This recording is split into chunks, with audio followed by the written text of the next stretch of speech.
Hey, what's up, Sater, and welcome back to Campfire Spooky Stories.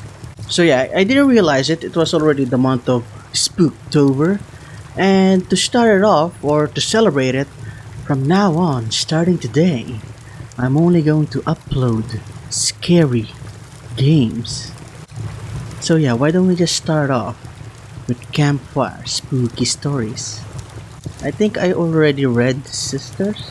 I already read Sister, so well, we're gonna move to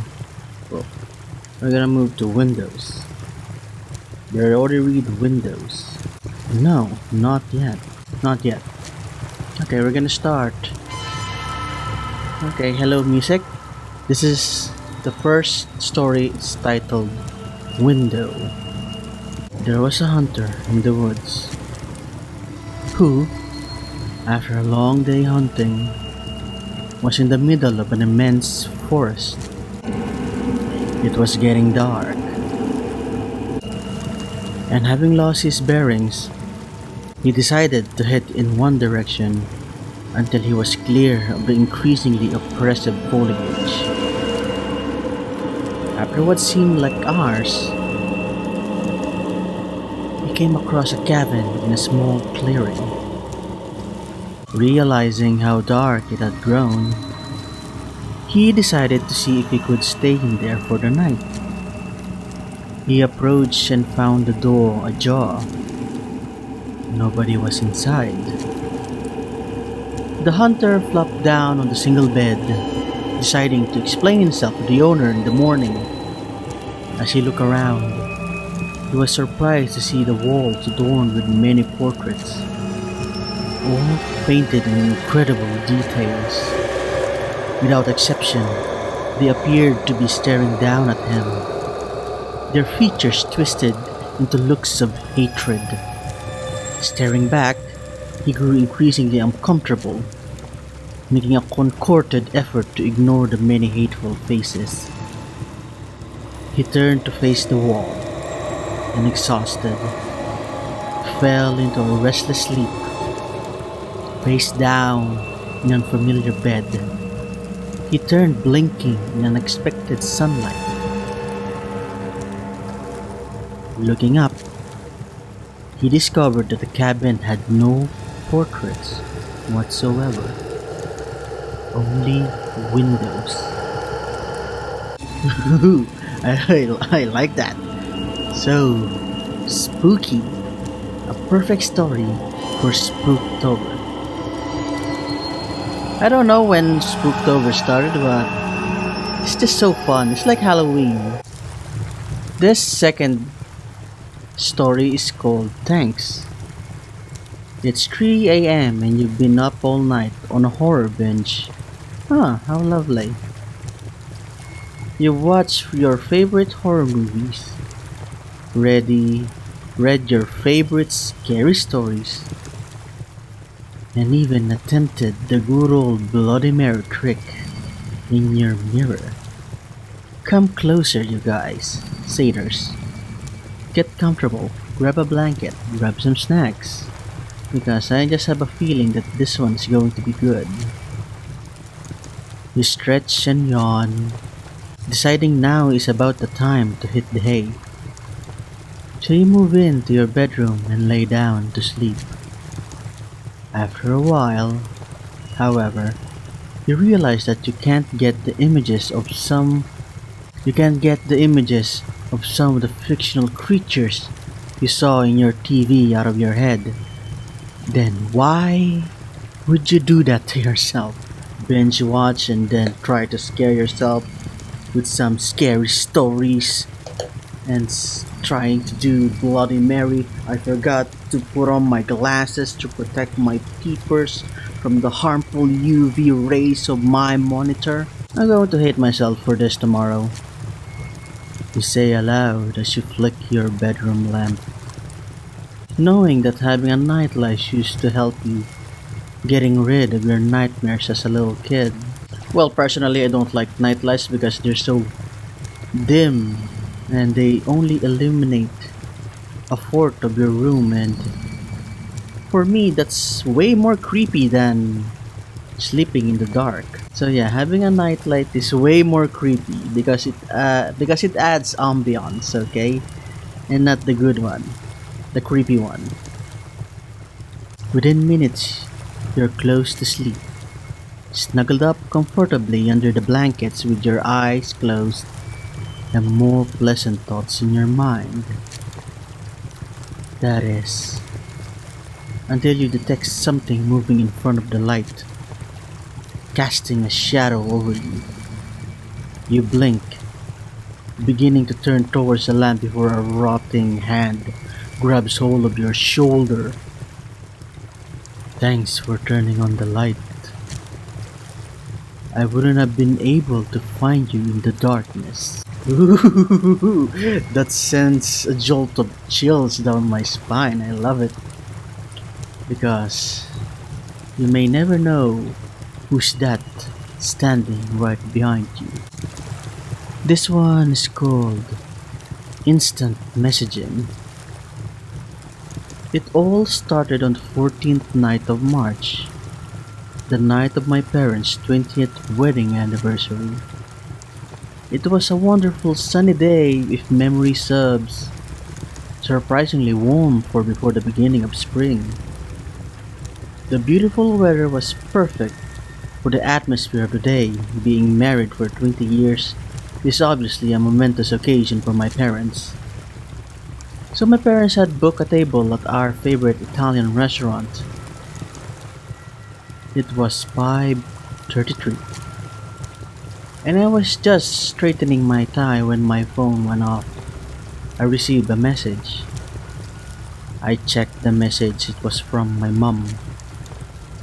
It was quite a jumble of numbers and letters, but through the vocabularies too, I could make out of one legible phrase. Please help me. It should go down without saying that this worried me greatly. So I immediately replied, "Are you okay?" Just as instantly, I got another text, which read, "Oops, pocket text." I sighed with all the relief I had and continued to prepare myself. A few minutes later, I received yet another message, this time from my dad. I checked the text, and once again it was a massive mixture of letters and numbers, with the phrase, "Please help me," concealed within.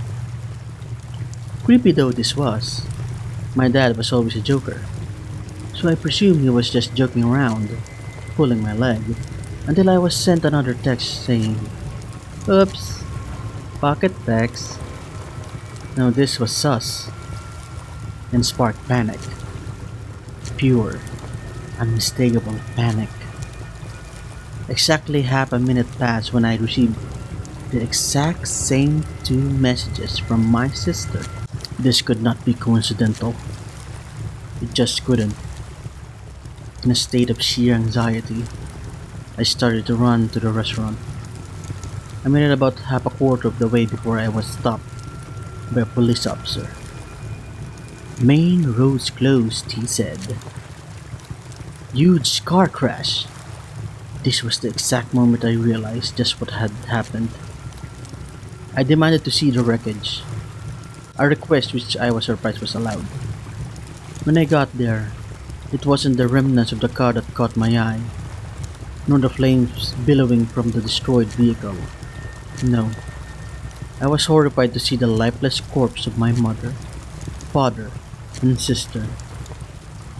I asked for the estimated time of their deaths. All three of them were killed instantly by the collision at 5:32, a minute before the very first text started to appear.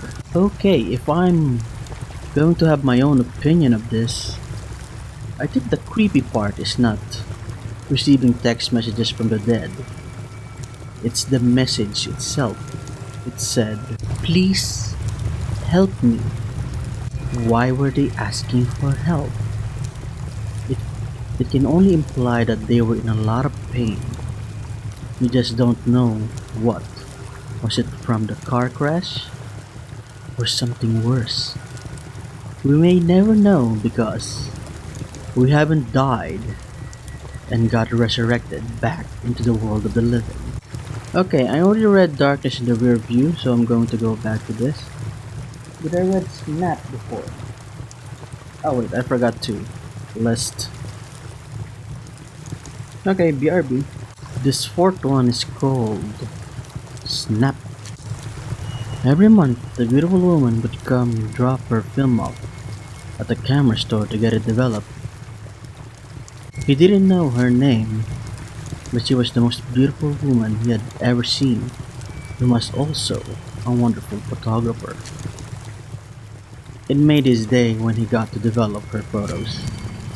The pictures were of her, sometimes at the beach in a bikini, sometimes in a picnic at lunch. Always smiling, a close-up photo of her face revealed her beautiful, clear blue eyes that he would dream about at work when it was a quiet day.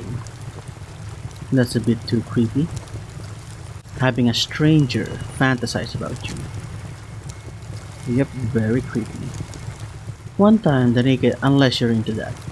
One time the naked photo even slipped through and self-portrait she had taken in the bathroom.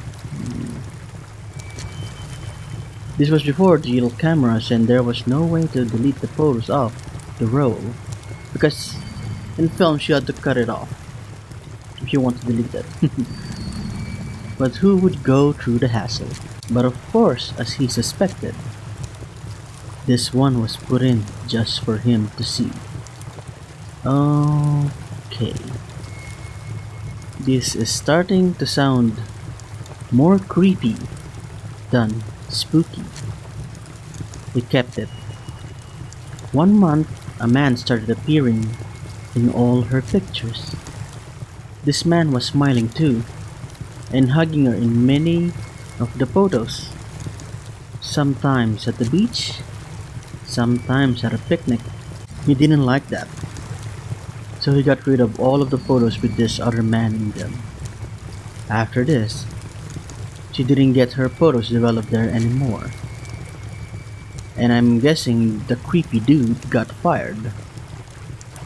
This passed, however, and soon enough photos of her started to come through the shop again.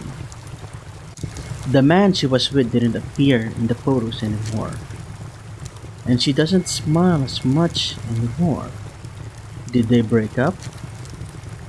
In fact, she appears to be crying in most of the photos.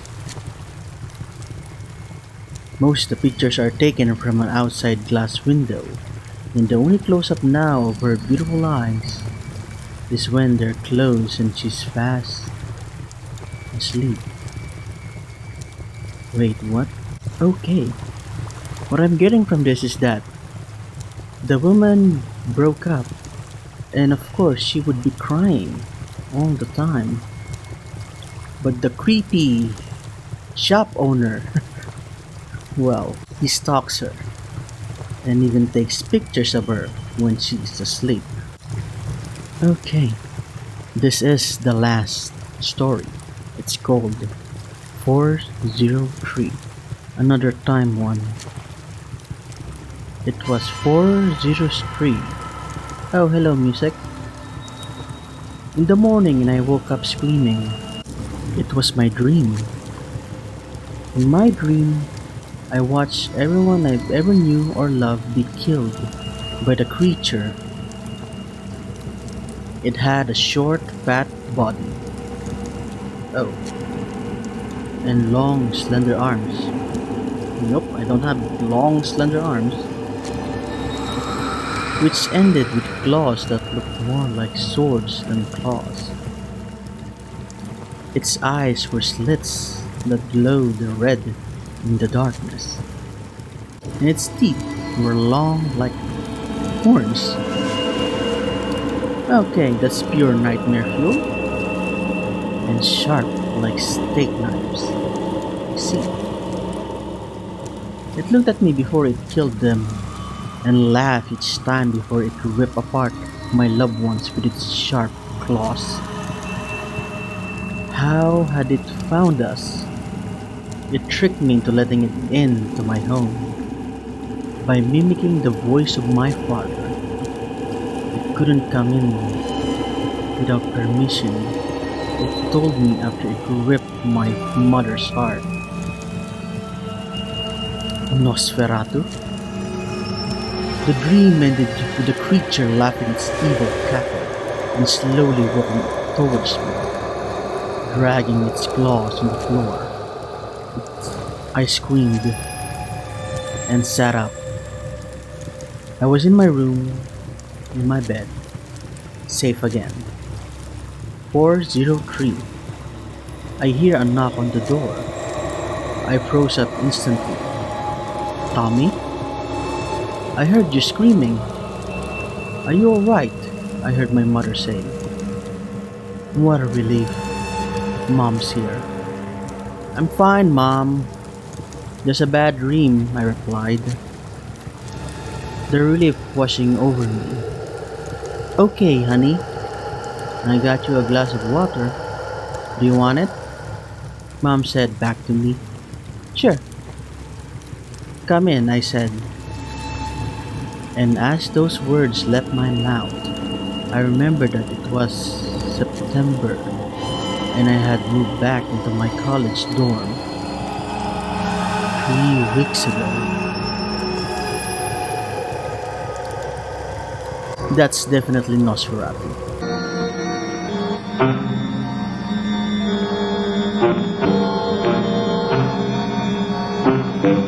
Okay, there you have it. Those are 5 spooky campfire stories. We only have 2 lads more left of this series, and I hope you enjoy my videos so far. That being said, that's all the time I have for this video, and if you want more contents like this, give me subs, give me likes, and give that bell a ring in the nuts. And I'll see you satyrs in my next video. So bye bye for now.